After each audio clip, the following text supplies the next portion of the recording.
Nakilala ni Amara si Rafael sa pinakatahimik na yugto ngang kanyang kabataan, katatapos lang niya sa kanyang pangaraping buhay kolehiyo at nagsisimula na sa kanyang propesyon. Puno siya ngang pananabik at pag-asa.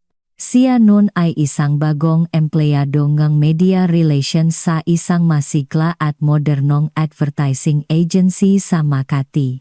Kahit abala, makulay ang kanyang buhay, at naniniwala siya na sa sipag, magiging mayos ang lahat. Biglang pumasok si Rafael sa isang proyekto ngang pagtutulungan ng kanilang dalawang kumpanya. Siya ang sales manager ng kabilang kumpanya. Tahimik ang kanyang tindig, malalim ang kanyang boses, at may gulang at karanasan ang kanyang nga mata. Mula sa unang meeting, naakit na si Amara sa paraan ng kanyang pagsasalita direkta ngunit magalang, at may taglay na misteryosong katahimikan. Nagtrabaho sila ng makasama sa loob ng ilang buwan. Nagsimula ito sa mga email sa trabaho, hanggang sa nagiging mas mahaba ang mga tawag, sandaling pakakape pagkatapos ng trabaho, at makasamang pagayos ng mga proposal hanggang hating gabi sa paborito nilang coffee shop. Sama sandaling mukhang trabaho lang, biglang umusbong ang pag-ibigan, hindi nila namalayan kung kailan. Hindi inakala ni Amara na ang tahimik at medyo sarado sa sarili na lalaking iyon ang siyang palaging tahimik na nagalaga sa kanya sa pinakamahinahong paraan. Naalala niya na gusto niya na, sa halip na kape, alam niya kapag pagod siya kahit hindi nagsasalita, at alam niya ang paraan para pakalmahin siya sa simpleng pagsabi, andito lang ako. Huwag kang mag-alala. Ang kanilang pag-ibig ay hindi minadali. Pareho silang nagmatur, nag-aral kung paano magtulungan, umunawa at magtiwala sa isa't isa. Nang magpropose siya, walang rosas, walang kandila o musika.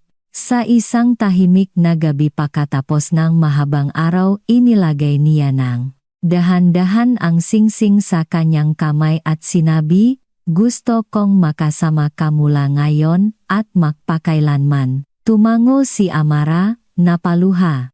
Ang maluha ay hindi dahil sa pagdududa o takot, kundi dahil sa purong kaligayahan. Naniniwala siya na sa sandaling iyon, pinili niya ang tamang lalaki hindi man matamis ang salita, ngunit tahimik siyang pinoprotektahan ng kanyang pinong pag-aalaga. Naniniwala siya sa pag-ibig, sa kanyang kamay na humahawak sa kamay niya, at sa matatag na hinaharap na naghihintay sa kanilang dalawa. At isang malinaw na umaga, ang malambing na sikat ng araw ay pumasok sa bintana, nagpinta ng mainit. Naliwanag sa silid, tulad ng nararamdaman ni Amara. Nakatayo siya doon, bahagyang nanginginig ang nga kamay, mahigpit na hawak ang laboratory result na katatanggap lang mula sa ospital. Sa kanyang muka, nanatili ang ngiti na parang bagong bukas na bulaklak. Ang kanyang mga mata ay nagniningning ng hindi mapantayang kagalakan. Mabilis na tumibok ang kanyang puso, hindi dahil sa takot, kundi dahil sa umapaw na kaligayahan sa kanyang dibdib. May dinadala siyang maliit na buhay ang bunga, ang kanilang pag-ibig, ang maraming buwan, ang pag-alaga at pag-asa. Isang bahagi niya, isang bahagi ni Rafael. Dahan-dahang lumapit si Amara kay Rafael, bawat hakbang ay tila dala ang buong mundong pagmamahalan. Itinaas niya ang kanyang kamay at inabot ang papel, na parang ibinibigay niya ang pinakamahalagang bagay, hindi lang ang masayang balita, kundi ang isang kinabukasan, isang pamilya, isang bagong kabanata na tiyak na isusulat nila ng makasama. Rafael, buntis ako, sabi ni Amara, nanginginig ang boses sa emosyon. Umaasa siya ngang ngiti, yakap, o kahit ang nagniningning na tingin ng lalaking mahal niya, tulat nang nakita at pinaniwalaan niya nun. Rafael, buntis ako, ulit ni Amara, puno ngang emosyon at hindi naitago ang kanyang nagumapaw na kaligayahan. Itinaas niya ang result ng test, umaasa na mararamdaman niya ang kagalakan. Ngunit ang isinagot lamang ni Rafael ay isang malamig na tingin, walang emosyon at nakakatakot, walang bakas ng pagtataka o kagalakan. Ang kanyang tingin ay parang isang matigas na pader, walang anumang paggalaw. Si Rafael, na pinaniniwalaan niyang magiging kanyang masayang kanlungan, ay siyang nagbigay ng hindi matitiis na sakit. Ipaabort mo yan, malamig na sambit ni Rafael, na punong-puno ng kalupitan. Tila gumuho ang buong mundo ni Amara. Hindi siya makapaniwala sa narinig. Ang mamalamig na salita na walang awa ay nagdulot ng sakit na tila naglalagablab sa kanyang dibdib. Umiling siya, mahigpit na hawak ang test result, na parang pinipilit niyang panatilihin ang huling pag-asa sa kanyang puso. Nanginginig ang kanyang boses, hindi niya masabi ang buong salita, "Pro anak mo yan, hindi ka pwedeng maging ganito kalupit." Tiningnan siya ni Rafael, walang emosyon ang mata, na parang walang anumang mahalaga. Sabi ko, ipalaglak mo. Hindi siya nararapat maging anak ko. Bawat salita ni Rafael ay parang kutsilyo na humihiwa sa kanyang puso, parang masakit na saksak na nagpapahintong huminga kay Amara. Hindi tumigil ang pagagos ng luha sa kanyang mukha. Ang kanyang puso ay tila nabasag. Hindi niya may pasok sa isip na ang lalaking pinakatiwalaan niya, ang lalaking nagsabing mahal siya, ay magiging ganito kalupit. Huwag mo akong piliting ipalaglak ang anak ko, Rafael, humihikbi siya, nanginginig ang boses habang nagmamakaawa. Lumuhod siya sa harap ni Rafael, puno ngang pag-asa ang kanyang mamata. Ngunit nanatili si Rafael doon, malamig na parang bato. Ang mga alaala ng isang gabing lasing siya, nang akala niya siya ay ang kanyang fiancé, ay bumalik kay Amara. Pagkatapos ang gabing iyon, hindi siya nagsisi. Itinuring niya pa rin si Amara bilang isang laruan, isang piyesa sa kanyang laro. Sabi ko, ipalaglak mo. Kung hindi, papatayin ko yan, kalmadong sinabi ni Rafael, walang emosyon. Ang masalitang ito ay parang malalim na hiwa sa kanyang puso. Pakiramdam ni Amara, tuluyan na siyang nagiba. Ang lahat ng inakala niya, ang lahat ng inasam niya, ay gumuho. Alam niya na ngayon, ang natitira lang ay ang masakit na katotohanan, ang pag-ibig na ibinigay niya kay Rafael, ngayon ay kalupitan na lang.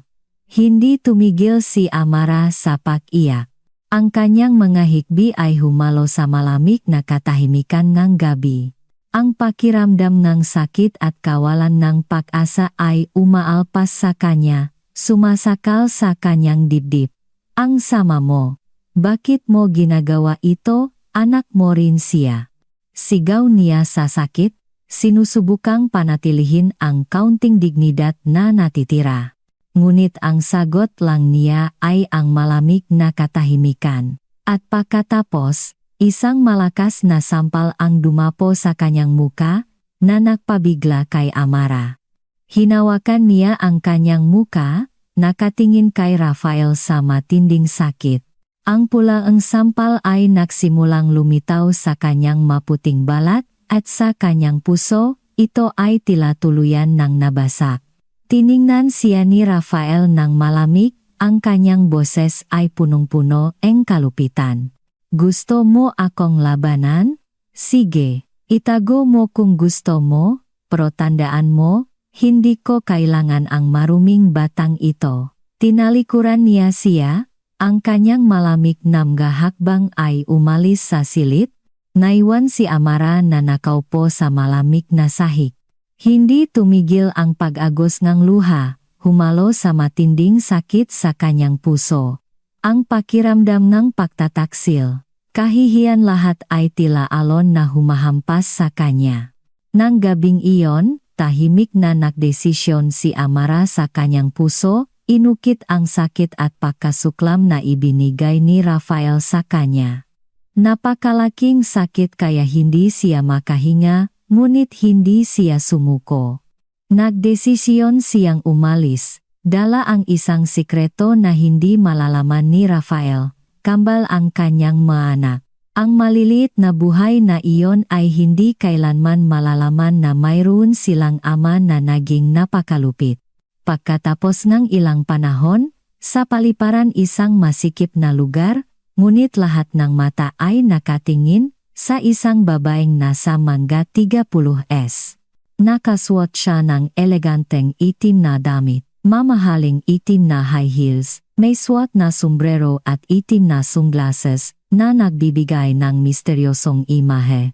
Naglakad siya ng may kumpiyansa, walang bakas ng sakit na dating kumapit sa kanya. Sa tabi niya ay dalawang twin boy, 6 na taong gulang, makamukhang makamuka, nakasuot din ng itim na vest at itim na sunglasses, kasabay ng kanilang ina. Bawat hakbang nila ay umakit ng atensyon, parang kakaibang hangin na humihip sa paligid.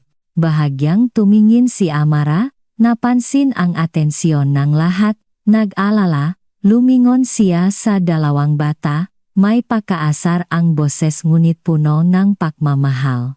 Bakit ganyan ang suot ninyo? Kakaiba ang tingin sa tingang na tao. Ang dalawang bata ay bahagyang kumibit, malikot ang mga mata. Sumagot ang isa sa kanila, seryoso ang boses ngunit may pang-asar, ikaw po ang pumili para sa amin ma, tumawa ng alanganin si Amara. Napagtanto na siya, pala ang bumilingang, na sweet na ito sa Singapore, dahil sa tingin niya ay, astig ang dating. Ha, hindi ko maalala, biro niya. Nagkatinginan ang dalawang bata at hindi na nagsalita, nagpatuloy sa paglalakad ng may malamig na tindig. Ngumiti si Amara habang pinagmamasdan sila, puno enerhe pagmamalaki. Ang kanyang dalawang anak ay dumaan sa maraming hirap at kakulangan ng pagmamahal ng ama bago pa man sila isinilang, ngunit ngayon, sila ay matitibay at matatalinong bata. Nagpatuloy sila sa paglalakad sa paliparan. Ang bawat hakbang ni Amara ay parang notang pagmamalaki, isang paalala na nakayanan niya ang sakit at pagkawala, ngunit ngayon, ang lahat ay nakaraan na. Bumalik siya, mas malakas kaysa dati. Ang 7 taon ay lubos na nagpabago kay Amara.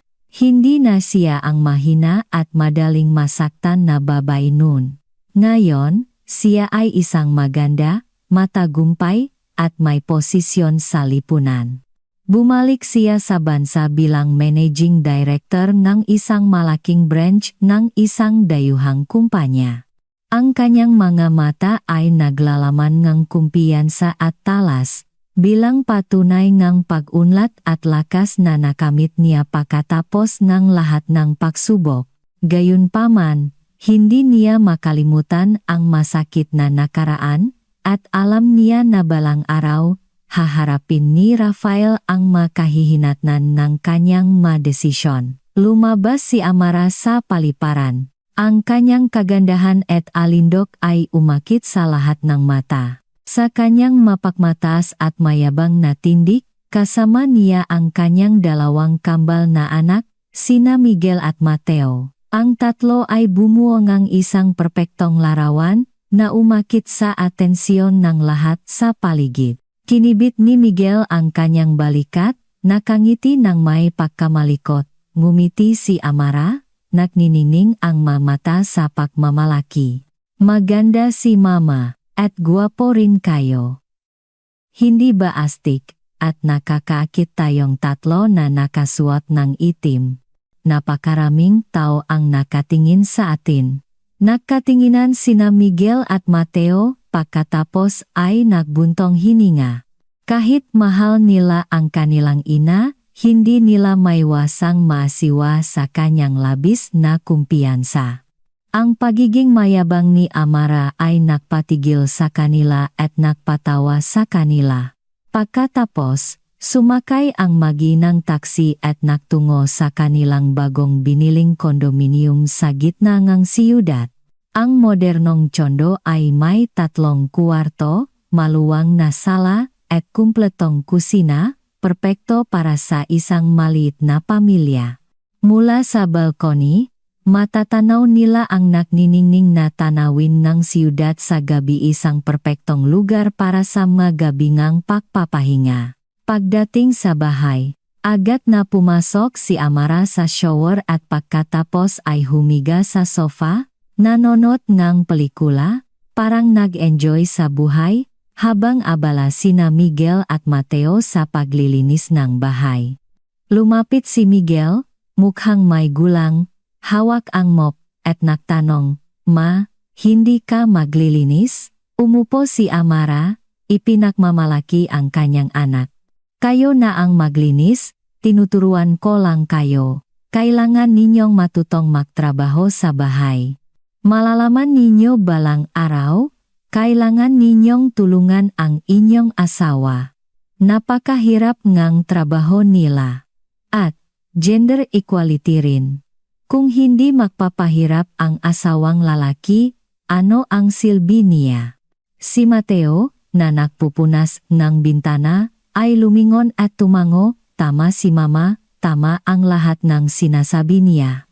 Tumaas ang kilay ni Amara, tinitingnan si Miguel. "Nakita mo?" Malamig na kibit balikat ni Miguel, "Tingin ko, tamat lang si Mama. Ano kaya ang ginawa ko sa nakaraang buhay kaya naging anak akong ganitong ina?" Tumawa ng malakas si Amara, nanunukso. "Nagpakabuti ka kaya naging anak kang isang maganda at matalinong babae na tulad ko. Dapat ipinagmamalaki ninyo ako." Nakatinginan ng tahimik sina Miguel at Mateo. Ang pagiging mayabang ni Mama ay wala talagang gamot, naisip ni Miguel. Pagkatapos nilang maglinis, tumayo si Amara, pumalakpak, at tinawag ang dalawa, "Bilisan ninyo. Isasama ko kayo sa pamimili."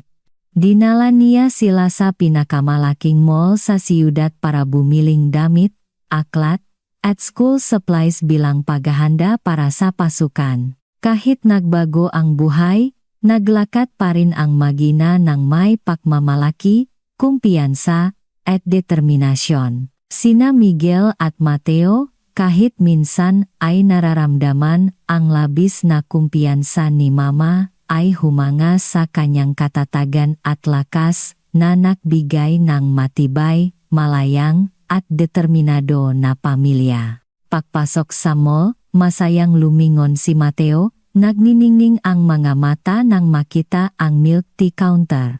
Hindi niya napigilan ang kanyang pakasabik at mabilis na hinila ang kamay ng kanyang ina, matamis ang boses.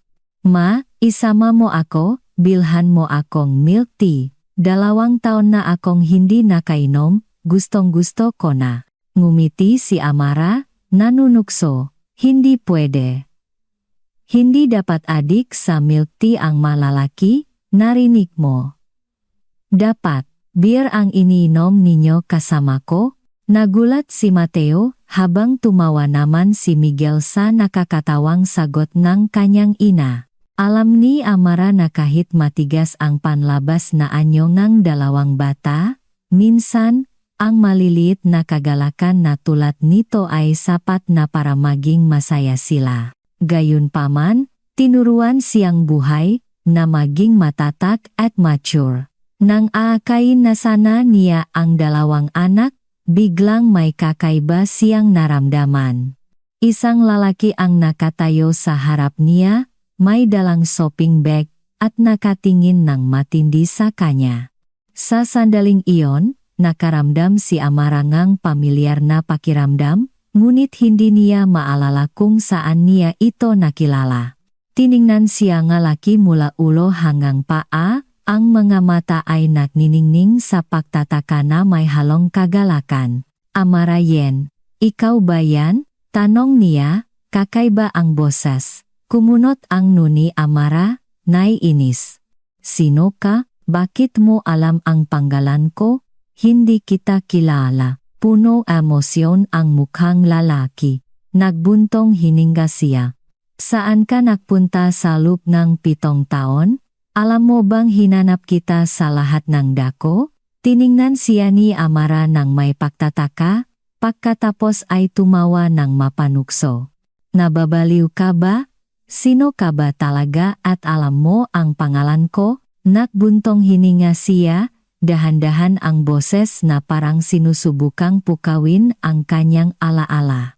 7 taon na, nakalimutan mo na ako?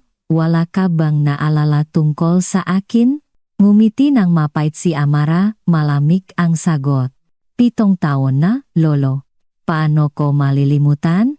Ngumisi ang lalaki, ang kanyang mata ay nanatiling nakatingin sa kanya, na parang gusto niyang pukawin ang kahit kaunting alaala. Maalala mo rin, anak ko ba ang 2 batang ito? May hawik sila sa akin. Pagkasabi niya niyon, inabot niya ang kanyang kamay para haplusin ang ulong 2 bata, ngunit walang pag-alinlangan. Mabilis na hinubat ni Amara ang kanyang sapatos at ipinukol iyon sa mukha niya. Tiningnan niya siya ng may matalas na tingin, ang kanyang boses ay walang pasensya. Sino ka para hawakan ang ulo nga anak ko? At sino ka para sabihin na anak mo sila? Sasabihin ko sa iyo, walang ama ang nga anak ko. Patay na siya. Nang marinig itong mga bata, tumawa sila ng malakas. Ang isa sa kanila, si Mateo, ay tumawa ng mahina. Baliw na matandang tito, naglakas loob kang makbiro kay mama. Hindi maganda ang mangyayari sa iyo kapag hinawakan mo ang ulo ko. Natigilan ang lalaki sa desididong aksyon ni Amara. Lumitaw ang pagtataka sa kanyang nga mata. Naalala niya ang babaeng iyon nun mabait at mahina, na lumuhot at nakmakaawa sa kanya na patawarin ang bata sa kanyang sinapupunan. Ngunit ngayon, siya ay lubos na iba. Ang kanyang tingin ay malamig at mayabang. Nagtaka siya kung ano ang nangyari sa loob ng 7 taon at bakit siya nagbago ng ganito. Dahan-dahan siyang nagsalita, malalim ang boses at puno ang pagsisisi. Pasensya na, ngunit tayo. Pinutol siya ni Amara, tumawa ng mapanukso. Tayo? Mayroon ba tayong dapat pag-usapan? Nagbuntong hininga ang lalaki, nakayuko ang muha na parang nahanap ng nga salita na matagal nang inihanda. Ang nangyari 7 taon na ang nakalipas. Gusto kong huminging tawad sa iyo at sa mga anak mo. Nagliwanag ang mga mata ni Amara sa lamig. Ang masakit na alaala ay bumalik bawat alaala ay parang kahapon lang. Naalala niya ang kanyang pagluhot at pagmamakawa sa kanya, ngunit ang isinagot niya ay masasakit na salita, pinipilit siyang ipalaglag ang bata sa kanyang sinapupunan. Isang paghingi lang ng tawad, malamig na boses ni Amara, punong kapaitan. Hindi ka karapat-dapat. Tinalikuran niya siya. Matalas ang kanyang nga mata. Tinitingnan ang lalaki sa harap niya. Hindi ba may fiancé ka na? Malaki na rin siguro ang anak mo. Bakit mo pa hinahanap kami ngang anak ko? Nagbuntong hininga siya, nanginginig ang boses. Tinakasan niya ako. Mula nang umalis ka, wala na akong ibang kinilala. Ngumiti ng mapait si Amara. Wala akong kinalaman doon. Ituring mo na lang na hindi tayo nakakilala. Tumalikot siya at hinila ang 2 anak, naglakad paalis. Ngunit bigla siyang hinawakan sa kamay, nakmamakawa. Amara, bigyan mo akong mapakakataon. Miss na miss ko kayo nga anak mo. Binawi ni Amara ang kanyang kamay, malamig. Bitawan mo ako, Huwag mo na akong guluhin. Nanatili siyang nakahawak sa kamay niya. Pakiusap, patawarin mo ako. Gusto kong bumawi sa iyo at sa anak mo. Galit si Amara. Bumitaw ka. O gusto mo pang matamaan ng sapatos? Malungkot siyang tumawa. Bakit ka naging violent? Nasaan na ang Amarang kilala ko? Malamig na sagot ni Amara. Patay na ang dating ako. Kinamumuhian ko ang mangga taong makakapal ang mukha na tulad mo. Tumalikod siya, iniwan siyang nakatayo doon, puno mang pagsisisi at panghihinayang. Lumipas na ang mga araw, ngunit sinisisi niya pa rin ang kanyang sarili dahil sa pakawalan niya at ng kanyang pamilya. Nang lumulutang pa siya sa kanyang pag-isip, biglang kinatok ni Mateo ang kanyang balikat. Malikot ang boses. Gusto mo maging papa ko? Hindi madali, tito. Tumalikot si Mateo at tumakbo kasunod ng kanyang ina. Nakatayo lang siya doon, nakatingin sa likod ng bata. Ang pakiramdam ng pakawala at panghihinayang ay umaalpas sa kanyang puso. Ang bata ay may hawig sa kanya noong bata pa siya, na lalong nagpadama sa kanya ng panghihinayang sa pamilyang nawala sa kanya.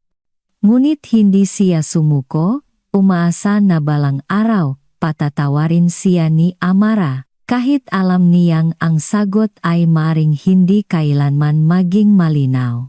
Pagkatapos ng isang linggo, sa condong ng mag-iina, hawak ni Amara ang kanyang tiyan, mahina ang boses. Tinawag niya si Mateo mula sa restroom. Mateo, masakit ang tiyan ko, bilhan mo akong sanitary pad, may period ako. Nang marinig ito, mabilis na sumagot si Mateo, masusunod, Queen. Aalis na ako. Nagmamadali, siyang umalis at nagtungo sa kalapit na supermarket. Pagpasok niya sa aisle ng sanitary pad, agad siyang umakit ng atensyon ng lahat. Ngumiti ang ilang babae at humingi ng picture, ngunit ngumiti lang si Mateo at tumanggi. Sandali lang, kailangan ko lang gawin ang mahalagang bagay. Makikita na lang tayo mamaya, patuloy niya sa paghahanap ng pad, ngunit hindi niya maalala kung anong brand ang ginagamit ni Mama. Habang naguguluhan, hindi niya sinasadyang nahulog ang isang pack-engpat at yumuko para pulutin. Sa sandaling iyon, isang lalaki ang lumitaw sa harap niya, nakatingin sa kanya ng may mahinang ngiti. Hoy, bata! Anong ginagawa mo rito? Nagulat si Mateo. Ikaw ang papa ko? Agad siyang tumanggi. Wala akong papa. Ngunit hindi siya binitawan ng lalaki. Hinila siya nito at nagtanong, bakit ka pumasok dito? May binili ka na ba? Sumagot si Mateo, bibili akong sanitary pad para kay Mama, pero hindi ko alam kung anong brand ang maganda, kaya magtatanong sana ako sa counter. Mahinang tumawa ang lalaki, sinusubukang manatiling kalmado. Alam ko na, bumibili kang sanitary pad para kay Amara. Tama. Hayaan mo akong kumuha para sa iyo. Pumili siyang isang pack ng modest na may pakpak at ibinigay kay Mateo. Ito ang madalas gamitin ng mama mo. Tinitigan ni Mateo ang pack ng may pagdududa. Alam mo si Mama? Pansamantala lang akong maniniwala sa iyo, pero kapag hindi ito nagustuhan ni Mama, huwag mo akong sisisihin. Umalis siya patungo sa counter para magbayad, nakatayo lang ang lalaki doon, nakatingin sa likod ng bata, ang kanyang mamata ay may halong emosyon. Si Mateo ay may makilos at personalidad na katulad niya noong bata pa siya. Pagdating sa bahay, masayang tumawag si Mateo, Ma, nakabili na ako.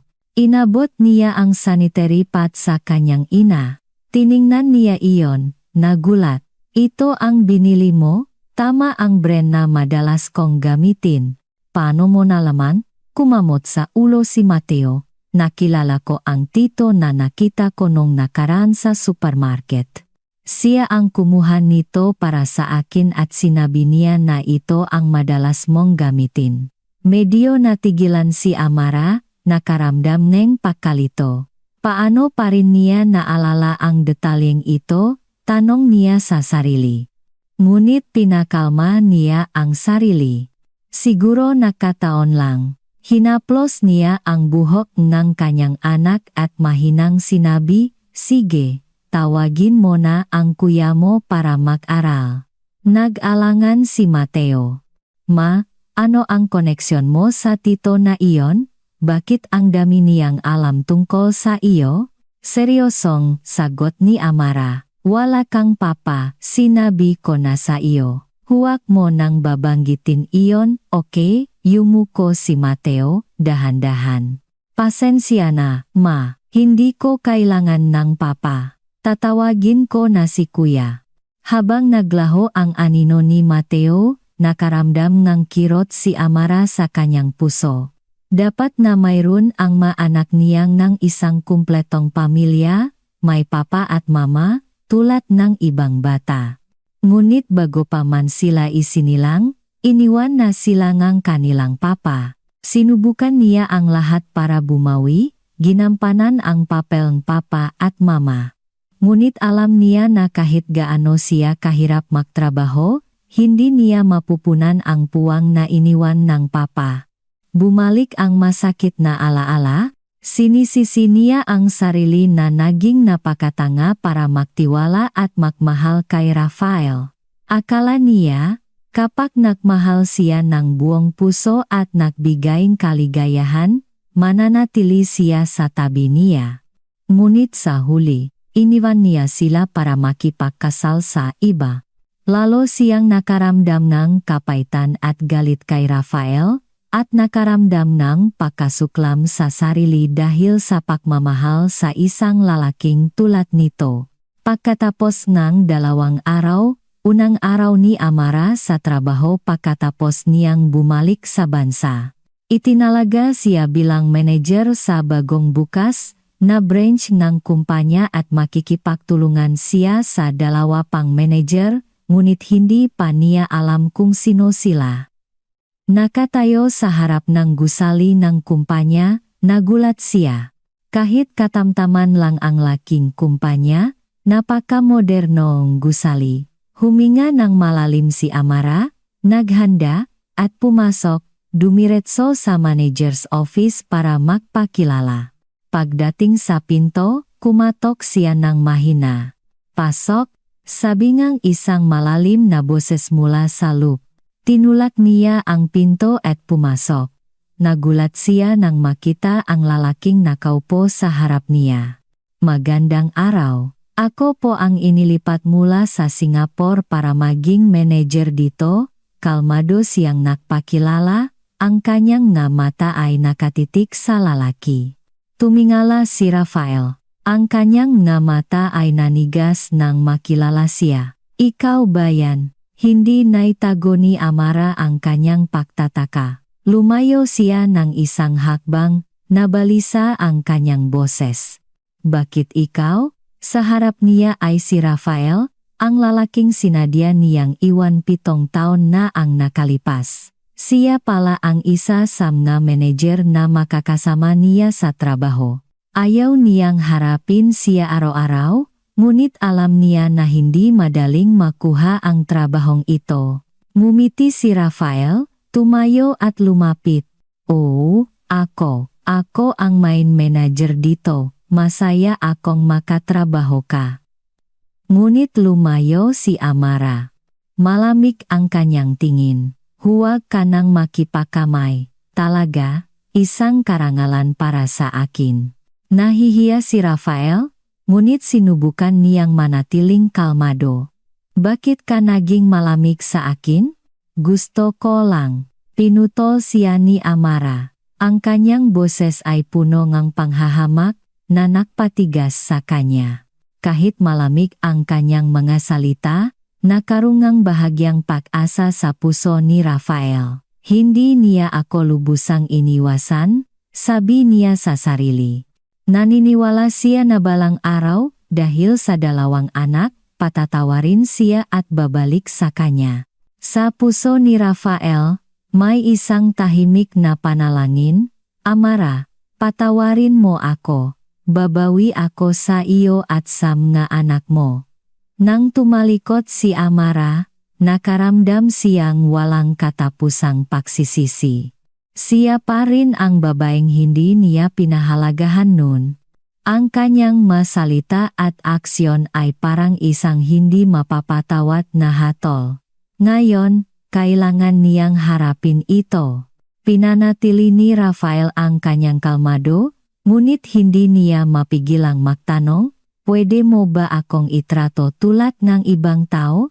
Lumingon si Amara, ngumiti ng mapangutya. Sa tingin mo, karapat-dapat ka? Ang kanyang mamatay naglalaman ng pakasuklam. Hindi lang niya iniwan ang mag-ina, pinilit pa niya siyang ipalaglag ang bata sa kanyang sinapupunan. Sa tingin ba niya ay karapat-dapat siyang itrato tulad ng normal na tao? Pagkatapos nilang magiwalay, hindi makalimutan ni Rafael ang mag-iina. Nang gabing iyon, nagdesisyon siyang sundan si Amara para malaman kung ano ang kasalukuyang buhay ng mag-ina. Nakita niya, si Amara na sinundo ang dalawang bata mula sa elementary school. Ang kanyang puso ay napunong kagalakan. Maari na akong makita ang aking anak bilang isang tahimik na ama, naisip niya. Kinahapunan, umuwi ng maaga si Rafael at naghintay sa paralan. Nang tumunog ang bell at nagsimulang lumabas ang mga estudyante, tumayo si Rafael at naghintay, hindi alam ang schedule ni na Miguel at Mateo, hanggang sa nakita niya ang dalawang batang lalaki na lumabas. Sa sandaling iyon, naputol ang strap ng bag ni Miguel. Yumuko ang bata at nakabala, hindi maayos. Lumapit si Rafael, mahinang sinabi, hayaan mong tulungan kita, kuya. Tumingala si Miguel, may bahagyang pakainis sa kanyang nga mata. Ikaw na naman, bakit ka laging nakikita namin? Ngumiti si Rafael, yumuko at tinayos ang bag ni Miguel. Mula ngayon, mas madalas mo akong makikita. Hindi rin niya nakalimutan na haplusin ang ulo ang dalawang bata. Agad na inalis ni Miguel ang kamay ni Rafael, seryoso. Sabi ko, huwag mo akong hahawakan sa ulo. Sabi ni Mama, hindi dapat hinahawakan ng ibang tao ang ulo ng isang lalaki. Ngumiti ng alanganin si Rafael, binawi ang kamay. Pasensya na. Naayos na ang bag. Subukan mong isuot kung fit na. Isinuot ni Miguel ang bag sa balikat niya at hinila si Mateo patungo sa lilim, naghihintay kay Mama. Tumayo si Rafael doon, umaasa sa isang pasasalamat mula sa bata, ngunit malamig na sinabi lang ni Miguel, kusa kang tumulong. Hindi ako nagpasalamat sa iyo. Pinigilan ni Rafael ang pagtawa, mahinang sinabi, pero tinulungan ko kayo, kaya dapat magpasalamat kayo, hindi ba? Sumagot si Miguel, sabi ni Mama, ang taong tumutulong sa iyo ay hindi laging mabuti. Kailangan nating maging maingat para maiwasan na atakihin mula sa likod. Natigilan si Rafael. Nalungkot ang kanyang puso. Ang masalita ni Miguel ay parang kutsilyo na humiwa sa puso niya. Itinuro ba niya ito sa kanyang anak? Paulit-ulit na tanong sa kanyang isip.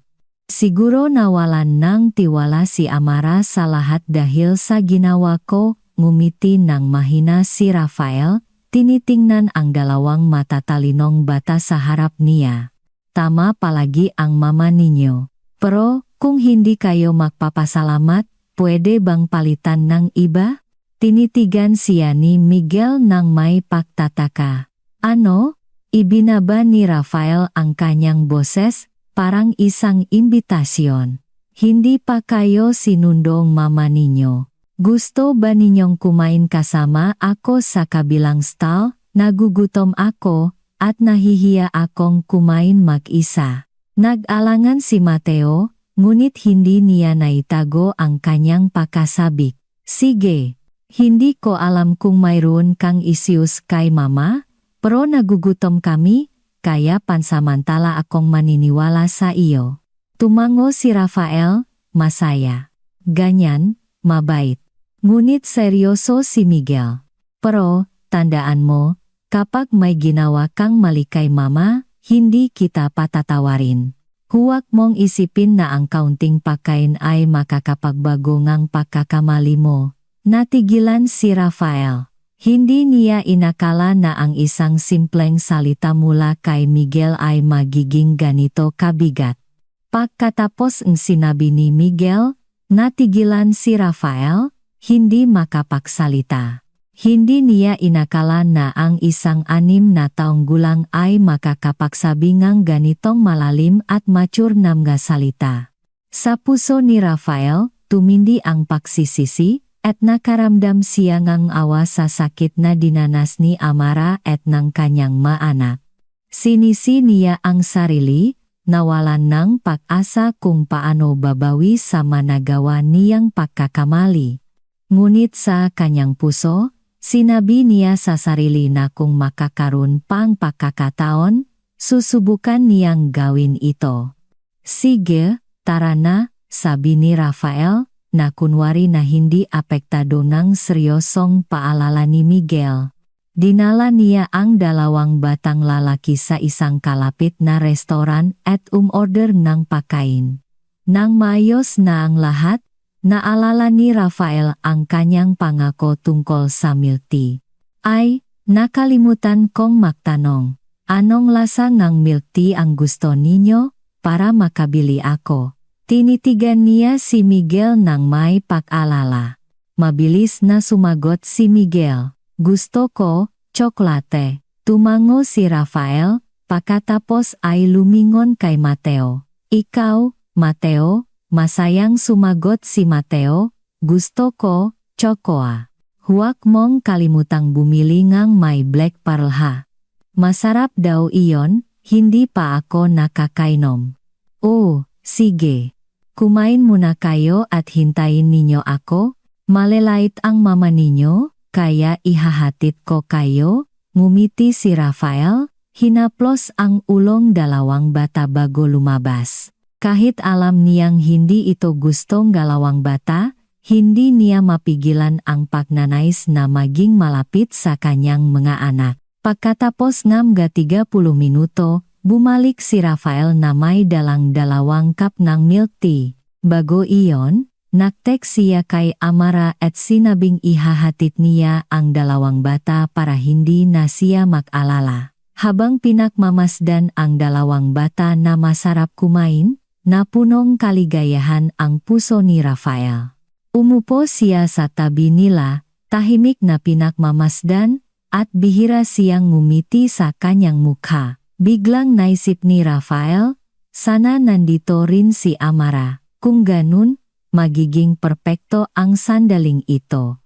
Nang makita si Rafael na nakaupo lang at hindi kumakain, tumingala si Mateo at nagtanong, bakit hindi ka kumakain? Nagulat si Rafael. Tumawa siya at kinawi ang kamay.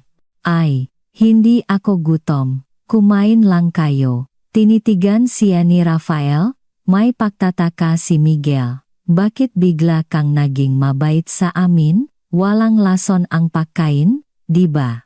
Ngumiti si Rafael, punong pagmamahal ang kanyang nga mata habang tinitingnan ang 2 matalino at kaibig-ibig na bata sa harap niya.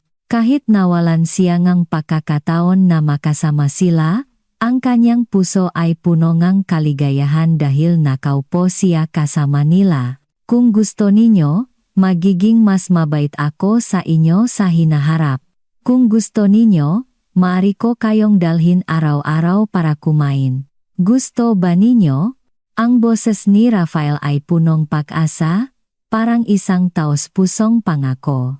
Tumingala si Miguel, seryoso ang boses. Hindi na kailangan, sabi ni Mama. walang nagbibigay ng anumang bagay ng libre. Sigurado akong may sarili kang layunin.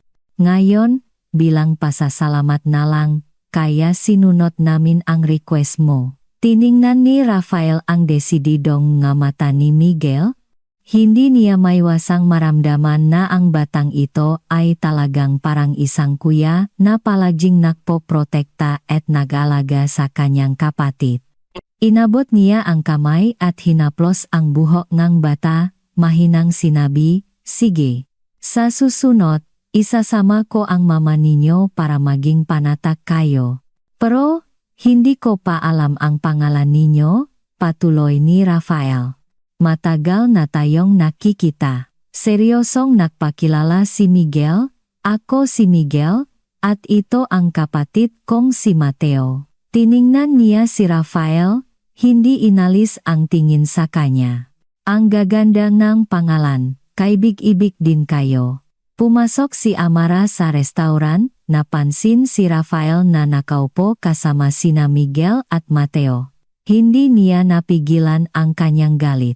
Lumapit siya at sinampal si Rafael. "Sino ang nagbigay sa iyo ngang karapatang dalhin ang maanak ko para kumain? Ano ang intensyon mo?" Galit niyang tanong. Nagulat si Rafael. Sinubukan niyang manatiling kalmado. "Wala akong intensyon. Nakita ko lang na gutom sila at late ka, kaya dinala ko sila para kumain." Ngumisi si Amara. "Sa tingin mo, karapat-dapat kang dalhin ang mga anak ko para kumain? Sa tingin mo, magiging masaya ako?" Yumuko si Rafael, mahina ang boses.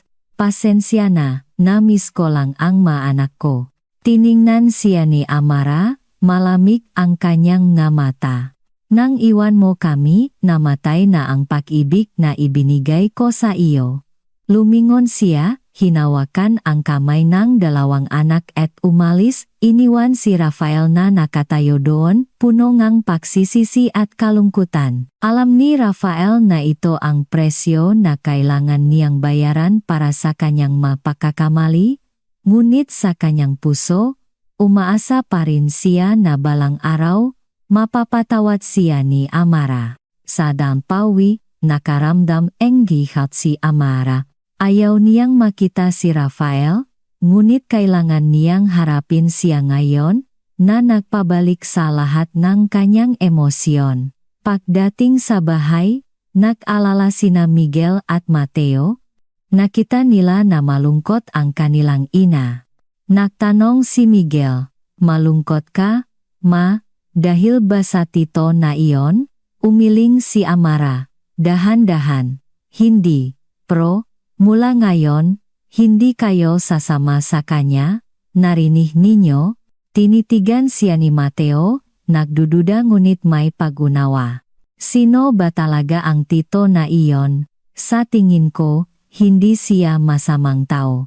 Seryosong boses ni Miguel, "Ano ba talaga ang koneksyon mo sa tito na iyon?" Tiningnan ni Amara ang kanyang nga anak, umagos ang luha sa kanyang muha, nanginginig ang boses.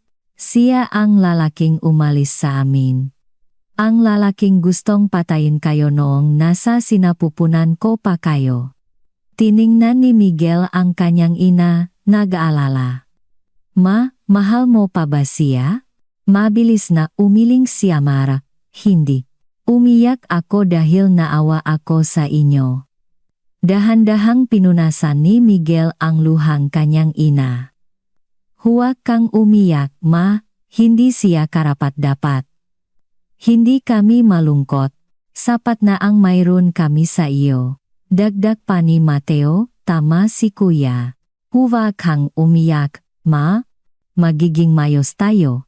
Niyakap ni Amara ang dalawang anak, humagulho. Ang maanak niya ang lahat sa kanya. Kahit masakit, hanggat kasama niya ang mga anak niya, kakayanin niya ang lahat. Kinabukasan, sinubukan ni Amara na iwasan si Rafael, ngunit pagdating niya sa paralan para sunduin ang mga anak niya, wala sila. Nagpanik siya. Nagtanong siya sa guard at nalaman na umuwi na ang lahat ng estudyante. Ang kanyang puso ay nabalisa. Nagmamadali siyang umuwi, ngunit walang tao sa bahay. Nakaramdam siya ng masamang hinala. Naisip niya si Rafael dahil umuwi siyang maaga ngayon. Agad siyang tumawag kay Rafael, punong pag-alala. Nang sagutin ni Rafael ang telepono, sumigaw si Amara, puno ng kawalan ng pag-asa. Nasaan ang mga anak ko? Saan mo sila dinala? Nagulat si Rafael. Nabalisa ang kanyang boses, ano ang sinasabi mo? Hindi ko maintindihan. Sumigaw si Amara, punong ang takot. Tinanong ko kung saan mo dinala ang dalawang anak ko, ibalik mo sila sa akin. Wala silang kasalanan? Nagmamadaling sinubukan ni Rafael na magpaliwana. Hindi ko sila dinala kahit saan. Hindi ko pa sila nakita simula nun. Hindi napigilan ni Amara ang kanyang takot, nanginginig ang boses. Huwag kang makunwari, ikaw lang ang may kakayahang gawin ito. Saan mo sila dinala? Ibalik mo sila sa akin. Huminga ng malalim si Rafael, nag-alala ang boses. Kumalma ka. Sabihin mo sa akin kung ano ang nangyayari. Sinubukan ni Amara na kalmahin ang sarili, ngunit nanginginig pa rin ang kanyang boses. Pumunta ako sa paaralan para sunduin ang mga anak ko, pero wala sila. Sabi ang guard. Umuwi na ang lahat ng estudyante. Nag-aalalang tanong ni Rafael. Umuwi ka na ba? Subukan mong maganap sa paligid ng paaralan. Baka nakidnap sila. Sumigaw si Amara sa kawalan ng pag-asa. Kumalma ka. Walang mangyayaring masama. Nasaan ka? Pupunta ako diyan ngayon. Sinubukan ni Rafael na aliwin siya. Nag-alala na baka ma-stress siya at bumagsak. Pagkatapos niyang ibaba ang telepono, nagmamadali si Rafael na kumuhang ng diaket at nagmaneho papunta sa bahay ni Amara. Hindi na siya nagtanong ng direksyon dahil sinundan na niya siya nun at alam niya kung saan siya nakatira. Pagbukas ng pinto ni Rafael, nakita niya si Amara na nakaupo sa upuan, namumula ang mamata. Hindi tumitigil ang pagagos ng luha sa kanyang pisngi. Lumapit siya, puno ng pagsisisi ang kanyang boses. Pasensya na, wala akong silbi, hindi kita matulungan. Tumingala si Amara. Nagulat, paano mo nalaman ang bahay ko? Tiningnan siya ni Rafael. Kalmado ang boses ngunit puno ng pag-aalala.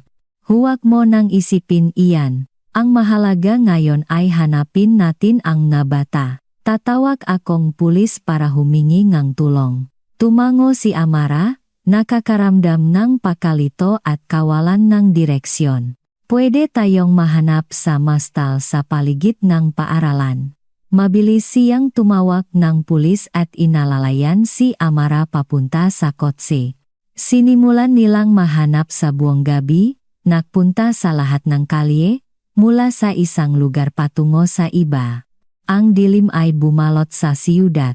Ang mailaw sa kalsada ay nagbigay ng mahinang liwanag sa pag-asa na makita ang mga bata. Hindi sila natulog buong gabi, ngunit wala pa rin silang nakita. Lalo pang nagpanik si Amara. Masakit ang kanyang puso nang maalala ang imahe na dalawang masunurin na bata sa tabi niya. Sinubukan ni Rafael na aliwin siya. Dahan-dahan niyang hinaplos ang balikat niya. Hating gabi na, pagod ka na, magpahinga muna tayo, at bukas, maghahanap ulit tayo, siguradong makikita natin sila. Naupo si Amara sa tabing kalsada. Ang kanyang nabalikat ay nanginginig. Ang liwanag ng buwan ay nagbigay ng malungkot na anino sa kalsada. Sinisi niya ang sarili, nakaramdam ng kawalan ng kakayahan dahil masyado siyang fokus sa trabaho kaya hindi niya nasundo ang nga anak niya. Nanginginig ang kanyang boses. Kung may mangyari sa mga anak ko, Hindi ko alam kung ano ang gagawin ko. Tiningnan siya ni Rafael, masakit ang kanyang puso. Kumalma ka. Huwag mo nang isipin iyan. Magpahinga muna tayo. Bukas, magpapatuloy tayong maghanap. Walang mangyayaring masama sa mga bata. Tinulungan niya siyang tumayo at dinala siya sa kotse. Sobrang pagod si Amara kaya nakatulog siya sa kotse. Pagdating sa bahay, hindi naglakasloob si Rafael na gisingin siya. Umupo lang siya sa tabi niya, tahimik na pinagmamasdan ang kanyang mukha na punong pag-alala sa kanyang pagtulog. Alam niya na masakit at nag-alala siya. Dahan-dahan niyang hinaplos ang buhok niya. Sinisisi ang sarili dahil hindi siya makatulong. Kinabukasan, nagising si Rafael sa tunog ng telepono. Pagbukas niya ng text message, nanigas ang kanyang puso nang makita ang mga salita. 2 AM sharp ngayong gabi, pumunta sa XYZ location, ABC Street para makipagkita sa akin. Ako ang may hawak sa 2 anak mo, tandaan mo, pumunta ka ng mag-isa. Huwag kang magsusumbong sa pulis. Kung hindi ko masisiguro na mabubuhay pa sila. Nadama ni Rafael ang takot. Nagmadali siyang ginising si Amara. Ipinaliwanag niya, mahimbing ang tulog mo, hindi ko ginising. Hinayaan kitang matulog sa kotse. Nalito si Amara. Ngunit agad siyang nag-alala.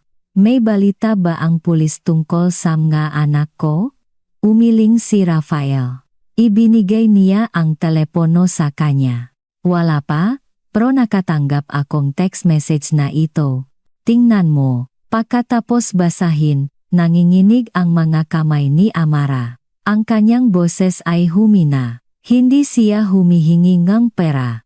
Ano ba talaga ang gusto niya? Bakit ang mga anak natin ang pinupuntirya niya? Tinitigan ni Amara ang screen ng telepono, ang kanyang puso ay puno ng matinding pangamba. Karaniwan, ang mga kidnapper ay humihingi ng ransom, ngunit ang taong ito ay hindi man lang nagbanggit ng pera. Ito ang lalong nagpag-alala sa kanya. Hindi siya simpleng tao. Ang kanyang layunin ay tiyak na hindi lamang pera. Nang gabing iyon, pumunta sina Rafael at Amara sa meeting place. Kahit hiniling ng lalaki na si Rafael lang ang pumunta, hindi mapigilan ni Amara ang kanyang sarili sa pag-alala sa kanyang mga anak. Nagpumilit siyang sumama, at pumayag si Rafael. Naglakad silang dalawa sa dilim. Dala ang pag-asa na may ligtas ang kanilang mga anak. Ang meeting place ay ang rooftop ng isang malaking hotel. Isang anino lang ang nakatayo doon, nakatalikod sa kanila. Tiningnan ni Rafael ng mabuti, at nagtanong, nagdududa ang boses, ikaw ba yan? Ang malamig na boses ay umalingaw-ngaw. Oh! Lumapit si Amara, hindi napigilan ang kanyang galit. Sino ka? Bakit mo kinuha ang nga anak ko? May utang ba sila sa iyo? Ang kanyang boses ay punong galit at sakit. Lumingon ang babae at tinanggal ang sunglasses, inilantat ang kanyang magandang muha. Natigilan si Amara. Bumalik ang mga alala siya si Bianca, ang fiancé ni Rafael 7 taon na ang nakalipas, ang taong nakatayo sa tabi niya nung itinakwil siya ni Rafael. Ang galit ay umalpas sa puso ni Amara. Bakit mo kinuha ang mga anak ko? Laro ba ito ni Rafael? Pinutol ni Rafael ang kanyang pag-isip. Sabihin mo sa amin. Nasaan ang nga anak ko? Bakit mo sila kinuha? Ngumisi si Bianca. Tumawa ng mapangutya. Sabi ko, siya lang ang pumunta. Bakit mo siya isinama? Sumagot si Rafael, malamig ang boses. Siya ang mama ng nga anak ko. May karapatan siyang makilala ang kumuha sa kanila. Lumapit si Bianca kay Rafael. bumulong nang may pagbabanta, ito lang ang paraan para pilitin kang makipakita sa akin. Pero isinama mo siya, kaya huwag mong asahan na makikita mo pa ang dalawang bata. Hindi na nakayanan ni Amara ang inis, sumigaw siya. Huwag mong bitawan ang mga anak ko, kung hindi, magsusumbong ako sa pulis. Kidnapping at pagbabanta. Magbabayad ka ngang mahal. Tumawa ng malakas si Bianca. Ang kanyang tawa ay umalingaw-ngaw sa buong tahimik na lugar. Sabi ko, kapag nagsumbong ka sa pulis, huwag mo nang asahan na makikita mo pa sila. Pero para maging malinaw sa iyo, hindi ko sila kinuha. Alam ko lang kung nasaan sila.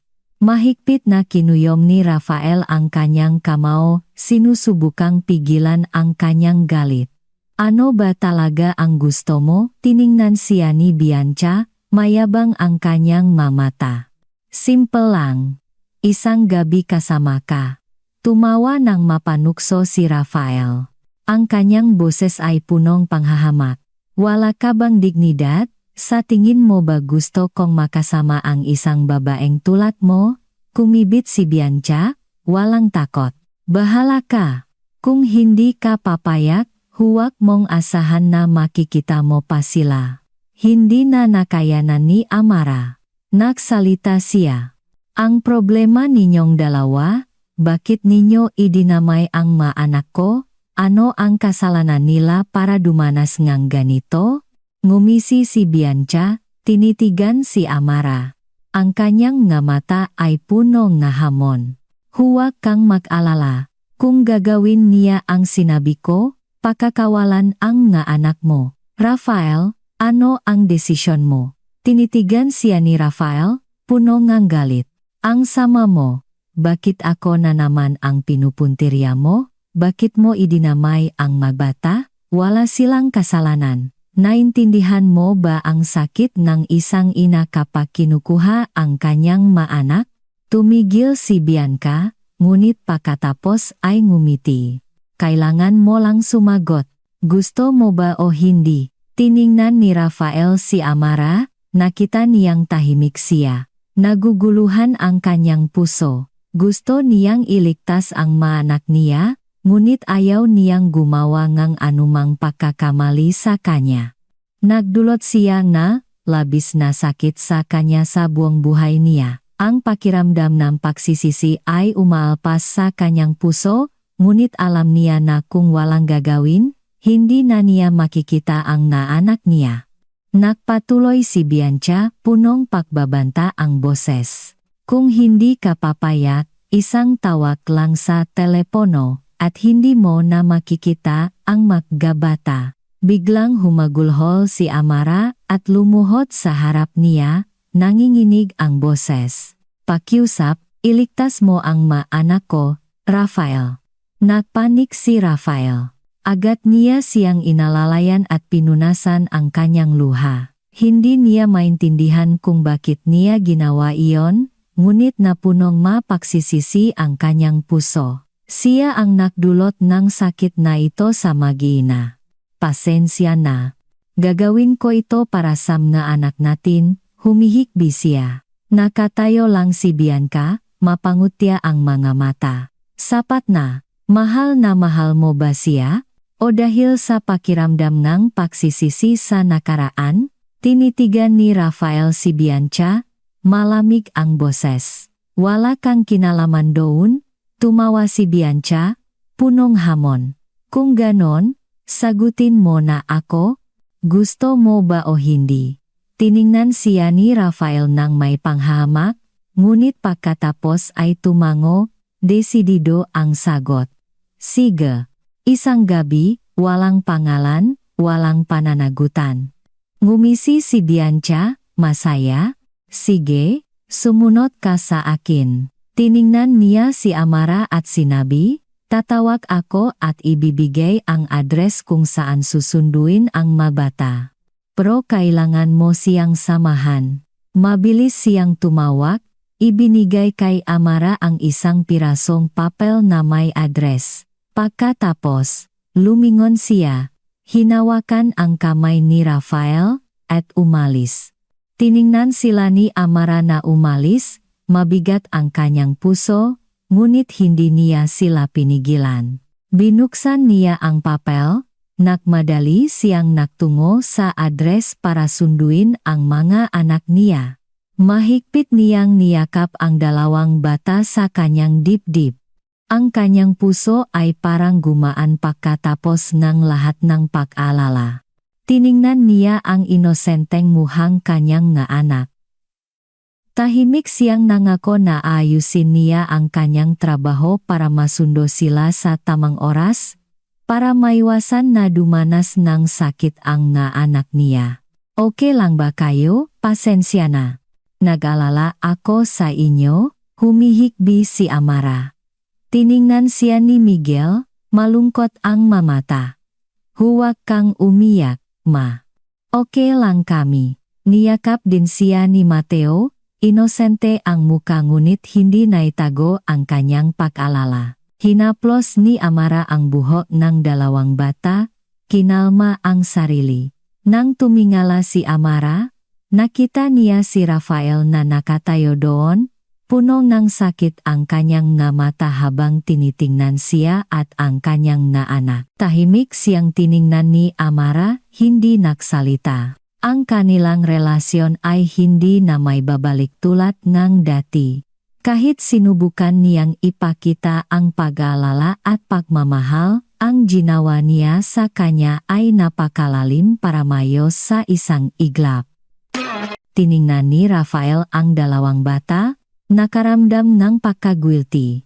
Wala na siyang karapatan na bumawi sa kanyang mapakakamali, ngunit hindi niya maiwasang makaramdam ngawa habang tinitingnan ang kanyang maanak sa harap niya. Tinalikuran siya ni Amara, hindi na tumingin kay Rafael. Mahigpit niyang niyakap ang dalawang anak at nagsimulang umalis sa lugar na iyon.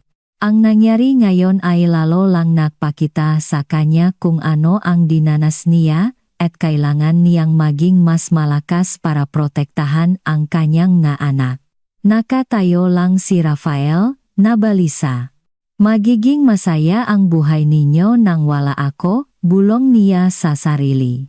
Alam niya na kahit anong gawin niya, hindi niya mababago ang nakaraan. Ang magagawa niya lang ngayon ay manatiling nakatayo. Hindi niya sila masundan dahil alam niyang ang lahat ay masakit na alala na lang. Si Amara, hindi niya inisip ang nararamdaman niya. Ang mga anak niya ang pinakamahalaga, at hindi niya hahayaan na dumanas pa sila ng anumang sakit. Umuwi sila, at ang pakiramdam ng kaligtasan ay dahan-dahang bumalik. Nagdesisyon si Amara na hindi na niya hahayaan na guluhin ng nakaraan ang kanilang buhay. Niyakap niya ang kanyang mga anak, nangako sa sarili na poprotektahan niya sila at hindi na hahayaan na dumanas pa sila ng anumang sakit. Kahit puno nga paitan ang nakaraan, alam niya na kasama ang kanyang maanak, kakayanin niya ang lahat. Tiningnan siya ni Amara, puno ngang pagkabigo, ang kanyang mga mata. Kung ginawa mo, kailangan mong panindigan. Huwag mong gawin tulad noong nakaraan. Nagbuntong hininga si Rafael, puno ngang pagsisisi. Pasensya na, pero hindi ko sigurado kung anak ko ba talaga ang bata. Tumawa ng mapait si Amara. Paano ako maniniwala sa iyo? Kung ginawa mo, panindigan mo, bakit mo sa akin ipinapaliwanag? Hindi niya napigilan ang kanyang luha. Ang pakiramdam ng kahihiyan ay umaalpas sa kanya. Nadama niya ang pakabigo dahil nakmahal siya ng isang lalaking tulad ni Rafael. Nang hapon na iyon, nagdesisyon si Amara na sunduin ang mga anak niya at dalhin sila para kumain. Matagal na siyang walang oras para sa dalawang bata. Ngunit pagkalabas niya, tumunog ang telepono. Hello, matalas ang boses ni Bianca. May gusto akong sabihin sa iyo, pwede tayong makita? Medyo nagulat si Amara. Sinubukan niyang manatiling kalmado. Abala ako, sa ibang oras na lang. Importante ito. 5 minuto lang. Hihintayin kita sa coffee shop malapit sa paralan. Nag-alinlangan si Amara, ngunit pumayag. Sige. Ibaba niya ang telepono. Ang kanyang puso ay puno ng pangamba. Pagdating niya sa shop, nakita niya si Bianca na naghihintay na. Tiningnan niya si Amara, puno ng panghahamak. Kasal na kami ni Rafael, at buntis ako, pakibayaan mo na kami? Hindi nagsalita si Amara, malamig lang siyang sumagot. Wala akong kinalaman sa inyo. Huwag kang mag-alala. Hindi siya binitawan ni Bianca. Nakunwari siyang natumba sa sahig, humagulhol. Pakiusap, huwag mong sirain ang pamilya ko, kailangan ng anak kong papa. Nakaramdam si Amara ng pakikiramay, ngunit nanatili siyang desidido. Huwag kang mag-alala. Wala akong intensyon na bumalik sa kanya. Ngumiti si Bianca, masaya dahil natamaan niya ang kahinaan ni Amara. Pag-uwi, nakita ni Amara si Rafael na naghihintay sa labas. Pumasok siya, hindi nagsalita, ngunit sinundan siya nito. Bakit ka nandito? Malamig niyang tanong. Kaka-check ko lang sa movie schedule. Manonood tayo mamaya, sabi ni Rafael. Ngumisi si Amara. Hindi ako available. Umalis ka na. Huwag mo nang guluhin ang mga anak ko. Nagulat si Rafael. Ano ang problema? Bakit ka ganyan, Amara? Hindi siya sumagot. Malamig lang niyang ibinato ang picture sa mukha niya. Tiningnan ni Rafael ang bawat picture, napagtanto na natrap siya ni Bianca. Ito ba ang pinadala sa iyo ni Bianca, tama? Pakiusap, huwag kang maniwala sa kanya. Trap lang iyan, tanong niya, galit si Amara. Gusto mo bang pumatay ng bata? Iniwan mo ang bata bago pa man siya isinilang, tao ka pa ba? Sinubukan ni Rafael na manatiling kalmado. Kumalma ka at makinig sa akin. Tiningnan siya ni Amara, nabigo. Kung ginawa mo, panindigan mo. Huwag mong gawin tulad noong nakaraan.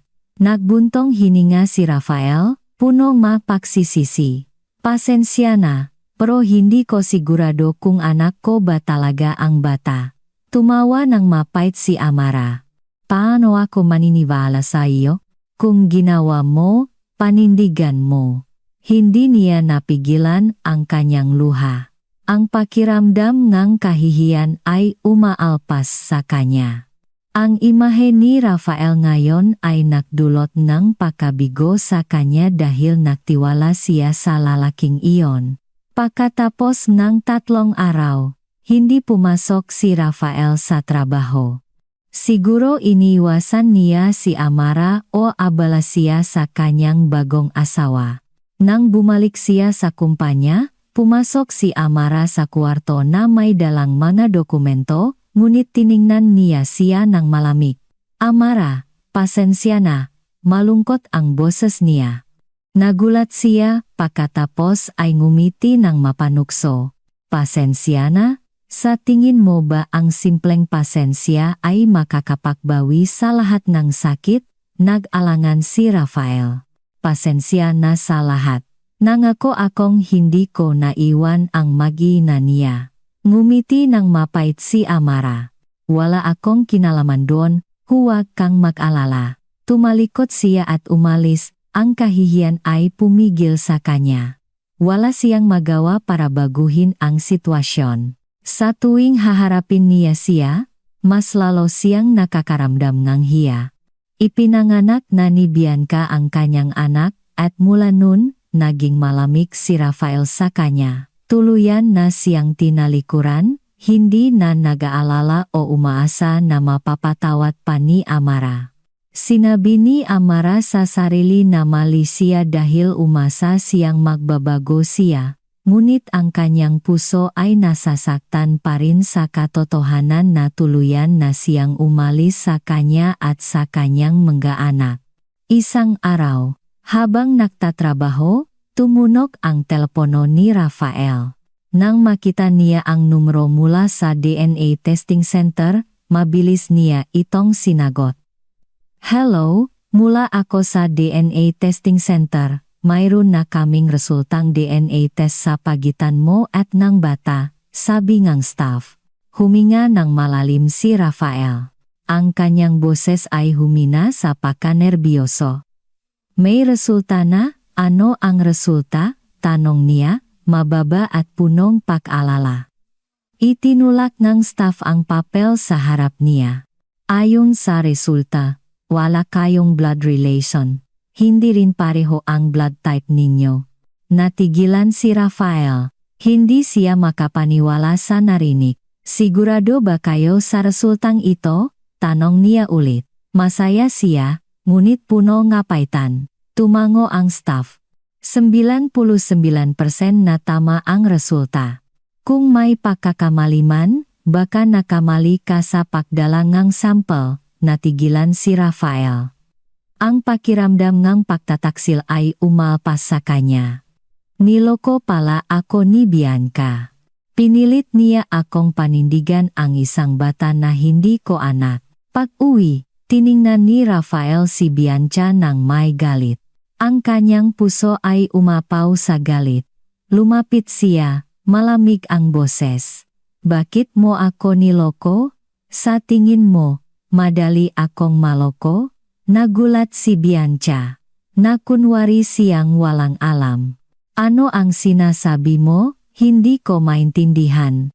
Tumawa ng malamig si Rafael. Ang kanyang mamata ay punong panghahamak. Huwag ka nang makunwari. Alam mo ang sinasabi ko. Hindi ko anak ang bata, tama? Namutla si Bianca, ngunit mabilis siyang kumalma. Nakunwari siyang umiyak. Ano ang sinasabi mo? Anak natin siya. Maliit pa lang, paano mo magagawang ganyan kawalang puso? Gusto mo ba kaming iwan ng anak mo? Mahigpit na kinuyom ni Rafael ang kanyang kamao, nagyayalong ang boses. Tumahimik ka, naglakas loob kang lokohin ako, pinilit mo akong panindigan ang isang bata na hindi ko anak. Wala ka bang dignidad?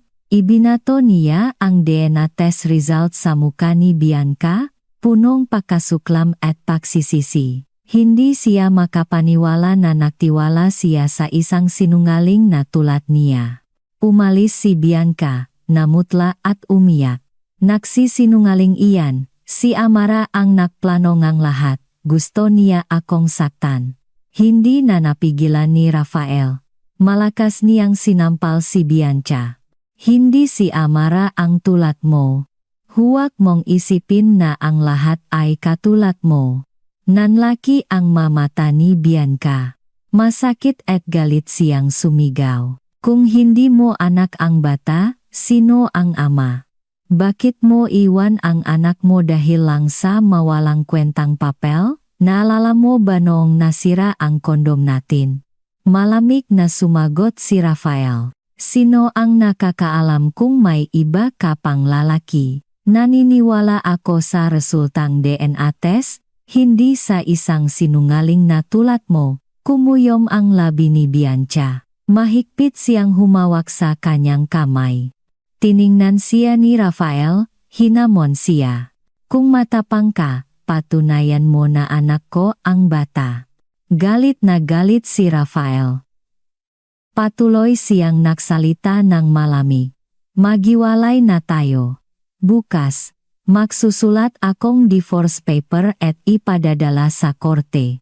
Hindi ako pwedeng mabuhay kasama ang isang tulad mo. Sinubukan siyang pakiusapan ni Bianca, nanginginig ang boses.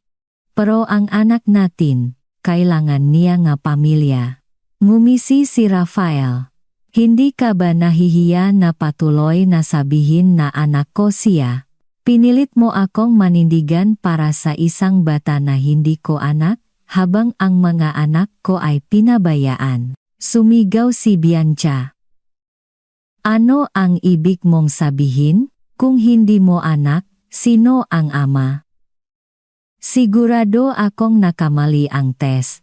Ngayon, sinisisi mo kami nganak ko. Kalmadong sumagot si Rafael. Hindi ako nakamali. Kung hindi ka naniniwala, kumuha kang sampel buhok ko at eye test. Hindi pwedeng makamali ang DNA Testing Center. Nang makita niyang tahimik si Bianca, malamig na dagdag pa ni Rafael, subukan mo. Kung anak ko, hindi ako hihiwalay. Pero kung hindi, mahiwalay na tayo. Tumalikod si Rafael at umalis, iniwan si Bianca na nakaupo doon, namumutla, hindi niya inakala na malalantat ang lahat. Ang kanyang puso ay punong galit nang mapagtanto na nawala na ang lahat sa kanya. Pagkatapos ng ilang araw, habang papunta si Amara para sunduin ang mga anak niya, nakatanggap siya ng tawag mula kay Bianca. Hiniling niya na makipagkita kay Amara sa coffee shop malapit sa paralan. Kahit ayaw niya, pumayag si Amara. Pagdating ni Amara, nakita niya si Bianca na naghihintay na. Tiningnan niya si Amara, punong panghahamak. Hihiwalayan na ako ni Rafael para makasama ka. Magpapakasal na kami. Walang sinabi si Amara. Malamig lang siyang sumagot. Wala akong kinalaman sa inyo. Huwag kang mag-alala. Hindi siya binitawan ni Bianca. Nakunwari siyang natumba sa sahig, humagulhol ng matindi. Huwag mong sirain ang pamilya ko. Kailangan ng anak kong papa. Umakit siya nga tensyon. Nagsimulang magbulungan ang mga tao sa paligid. Ang ilan ay nagsimulang sisihin si Amara. Ang ganda niya. Pero nagnanakaw nga asawa ngang may asawa. Biglang dumating si Rafael. Malamig ang kanyang tingin habang tinitingnan si Bianca. Hindi ka karapat dapat maging ina ng bata. Huwag mo nang guluhin si Amara. Galit si Bianca, ngunit hindi siya makatanggi. Tahimik lang siyang nakatayo doon, puno ng galit. Tiningnan ni Rafael si Amara. Puno ng pagsisisiyang boses. Pasensya na. Hindi ko nahahayaan na saktan ka pa niya. Nanatiling tahimik si Amara. Ayaw na niyang mag-away pa. Kailangan lang niyang protektahan ang kanyang nga anak. Gawin mo ang gusto mo, huwag ko lang siyang makita ulit. Malamig na sabi ni Amara, tumango si Rafael. Lumapit siya kay Amara. Ngunit tumalikod na siya. Tumakbo sina Miguel at Mateo at niyakap siya. Tiningnan sila ni Rafael. Ang pakiramdam ngang pagsisisi ay umaalpas sa kanyang puso. Alam niya na kahit anong gawin niya, hindi niya mabagogo ang nakaraan.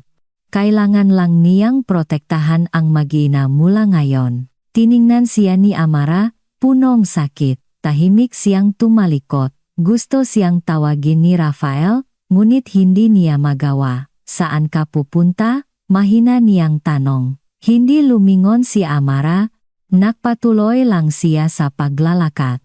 Ayaw na kitang makita. Nakatayo lang si Rafael, nakatingin sa likod ni Amara habang umalis siya at ang maanak niya.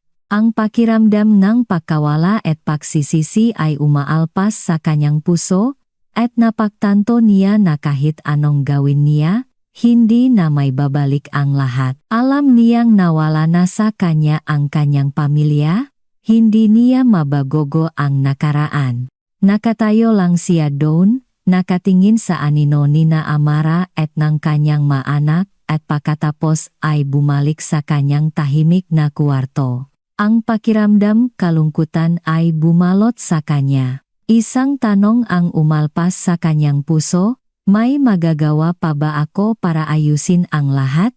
Lumingon si Amara, punong sakit ang kanyang nga mata. Sinubukan niyang pigilan ang sakit sa kanyang puso. Ang kanyang boses ay humina. Binigo mo ako, Rafael. Ang maanak ko ay nararapat na makaroon ng isang kumpletong pamilya, ngunit hindi ang pamilya na ginawa mo. Tumayo sina Miguel at Mateo malapit sa kanilang ina.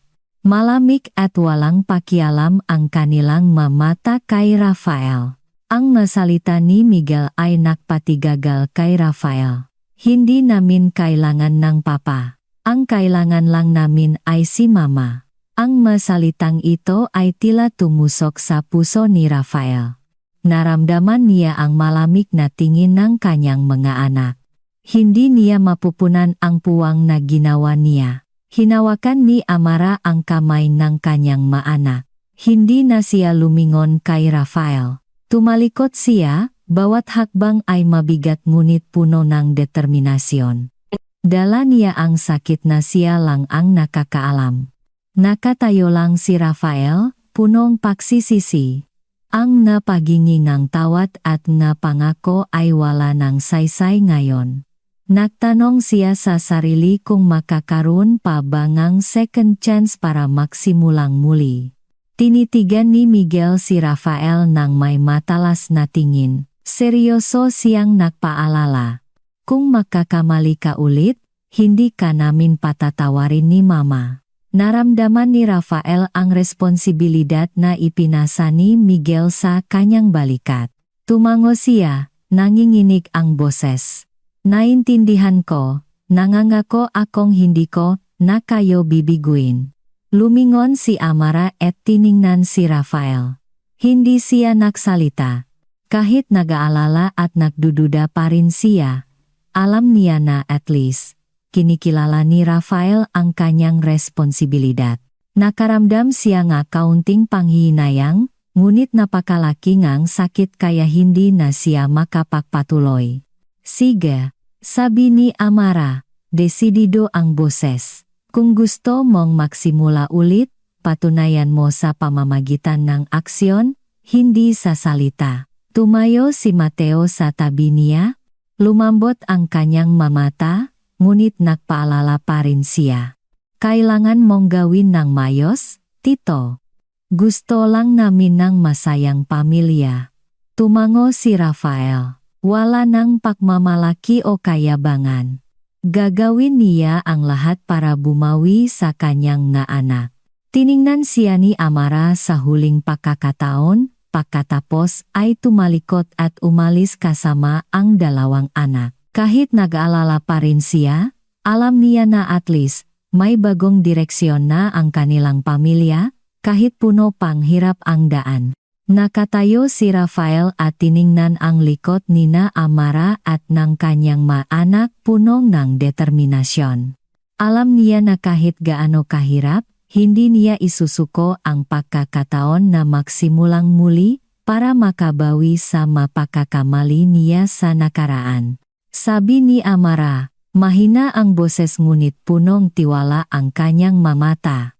Kung gusto mong maging maayos, patunayan mo sa pamamagitan ng aksyon, ang pamilya ang lahat. Ngumiti si Rafael. Wala ng tensyon, pagmamahal at determinasyon na lang ang naroon. Huwag kang mag-alala.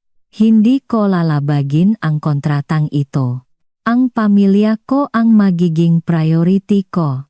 Nakatinginan sina Miguel at Mateo, pagkatapos ay tumawa. Tama si Mama. Dapat ikaw ang pinakamabuting papa sa mata ni na Mama at namin, sabi ni Miguel, puno ngang pagmamalaki. Tumingala si Rafael sa kanyang mga anak, punong emosyon. Kahit nawalan siyang maraming bagay sa nakaraan, ngayon, natakpuan niya ulit ang kanyang pamilya, ang init at pag-ibig. Alam niya na ito na ang huling pagkakataon para magsimulang muli, para maging lalaking nararapat sa pamilyang ito. Sa huli, pagkatapos ng maraming pagsubok, sakit, at pagsisisi, natakpuan ng maliit na pamilya nina Amara at Rafael ang kapayapaan na nararapat sa kanila. Kahit hindi na mababago ang nakaraan, ang pagsisisi at pagbabago ni Rafael ay nagbigay sa kanila ng second chance. Tumayo si Rafael sa tabi ni Amara, mahigpit na hawak ang kanyang kamay. Nararamdaman niya ang init niya at ng kanilang nga anak. Alam niya na kahit hindi na mababago ang nakaraan, ang kasalukuyan at ang hinaharap ay nasa kanyang nga kamay. Nangako siya sa sarili na hindi na niya hahayaan na maulit ang malumang pagkakamali. Mamumuhay siya ng buong puso para sa pamilyang ito at poprotektahan niya sila ng buong puso. Hindi na nakakaramdam ng takot si Amara sa hinaharap. Alam niya na kahit mahirap ang daan, hanggat kasama niya si Rafael at ang mga anak niya, magiging maayos ang lahat. Ang masunurin, mapagmahal, at close na mga bata ang dahilan kung bakit hindi niya iniwan si Rafael. Si Rafael, ang lalaking minsan ay bumigo sa kanya, ngayon ay naging isang responsableng asawa at ama, isang lalaking marunong magmahal at mag-alaga sa pamilya. Bawat araw na lumipas, ang tawang kanyang mga anak ay nagpapalabas sa lahat ng kalungkutan at sakit noong nakaraan. Naramdaman ni Rafael na ang kaligayahan ay unti-unting bumabalik. Kahit hindi na niya mababago ang nakaraan, hindi na niya hahayaan na umalis sa kanya ang pamilyang ito. Bawat sandali na kasama niya ang kanyang pamilya, nararamdaman niya ang kapayapaan at pag-ibig na matagal na niyang hinahanap. Ang pamilyang ito ay nagpatuloy sa pagsusulat ng kanilang kwento, isang kwento na punong pag-asa, pag-ibig, at katatagan. Isang kwento na kanilang pagdaraanan ng makasama sa anumang hamon. Para kina Amara, Rafael, at sa kanilang mga anak, ang buhay ay hindi na mga araw kalungkutan, kundi mga araw na puno ng kagalakan at pagpapahalaga. Makasama silang lumikha ng magagandang alaala, nagtatayo ng isang bagong kinabukasan, isang kinabukasan na palagi nilang inaasam. At kahit gaano kahirap ang buhay, mananatili silang makasama dahil alam nila na ang pag-ibig ang magiging pinakamatatag na pinakmulan ng lakas na gagabay sa kanila sa lahat ng unos. Nga mahal, ang kwento nina Amara, Rafael, at ng kanilang nga anak ay hindi lang isang paglalakbay. Ito ay isang tunay na larawan ng sakit, mabitak, at pati na rin ang maliliit na sandali, ngunit punong mabasa, ng isang pamilya na muntik ng makawatak-watak. Marahil, bawat isa sa atin ay dumaan sa masandaling akala natin ay hindi na natin kakayanin, isang malamig na tingin, isang pinto na isinara, o isang walang pakialam na salita na nagpasira sa tiwala. Dumaan si Amara sa lahat ng iyon. Ngunit sa halip na sumuko, pinili niyang manatili, hawak ang bawat maliit na sinak ng pag-asa, dahil naniniwala siya na ang pag-ibig, kung tunay, ay kayang magpagaling ng pinakamalalim na sakit. Si Rafael, ang lalaking akala niya ay nawala na ang kanyang puso sa gitna ng pressure at tigas ang buhay, ay sa huli ay nag-aral kung paano makinig ulit, kung paano humingi ng tawad, at pinakamahalaga, kung paano magmahal.